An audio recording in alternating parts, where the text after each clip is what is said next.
আজি আমি পৰম সৌভাগ্যৱান বুলি ভাবিছোঁ 2025 চনৰ 5 আৰু 6 এপ্ৰিল তাৰিখে নপাম বোকাজান মধ্য ইংৰাজী বিদ্যালয় দুদিনীয়া কাৰ্যসূচীৰে সোণাৰী জয়ন্তী অনুষ্ঠান ভাগ পাতিবলৈ আয়োজন কৰিছিল আৰু সেই অনুপাতে আজি কাৰ্যসূচী প্ৰথম দিনা কাৰ্যসূচী পুৱা 9 বজাত পতাকা উত্তোলন, 10 বজাত বৃক্ষৰোপণ, 11 বজাত বাণিজ্য সাংস্কৃতিক শোভাযাত্ৰা কাৰ্যসূচী ইতিমধ্যে সমাপন হৈছে আৰু 12 বজাৰ পাছত প্ৰাক্তন ছাত্ৰ ছাত্ৰী অন্তৰংগ আলাপ আলোচনাৰ কাৰ্যসূচী আছে।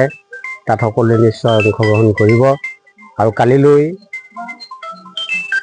পুৱা 9 বজাত সাহিত্য প্ৰতিযোগিতা আছে।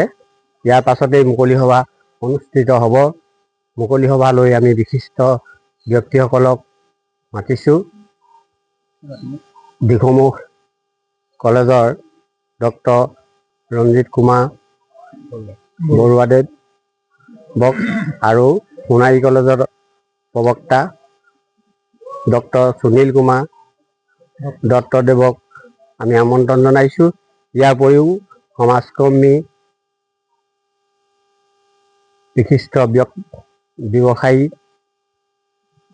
হৰিপ্ৰসন্ন হাজৰিকাদেৱকো আমি আমন্ত্ৰণ জনাইছোঁ আৰু আমাৰ বিশেষভাৱে আমন্ত্ৰিত অতিথি হিচাপে আমগুৰি সমষ্টিৰ বিধায়ক শ্ৰীযুত প্ৰদীপ হাজৰিকাদেৱকো আমি আমন্ত্ৰণ জনাইছোঁ এই মিটিঙলৈ। ইয়াৰ উপৰিও শিৱসাগৰ সমষ্টি বিধায়ক অখিল গগৈদেৱকো আমি আমন্ত্ৰণ জনাইছোঁ আৰু বৰ্তমানৰ আমাৰ যোৰহাট সমষ্টি সাংসদ গৌৰৱ গগৈদেৱকো আমি আমন্ত্ৰণ জনাইছোঁ।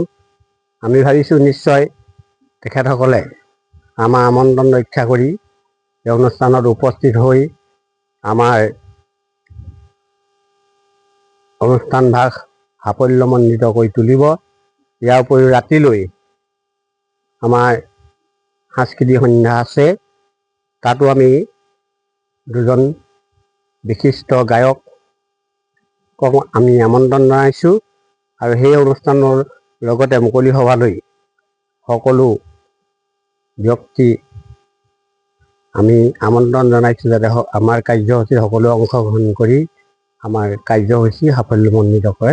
ইয়াকে মই চমুকৈ আপোনালোকৰ আগত অৱগত কৰিলোঁ। ধন্যবাদ।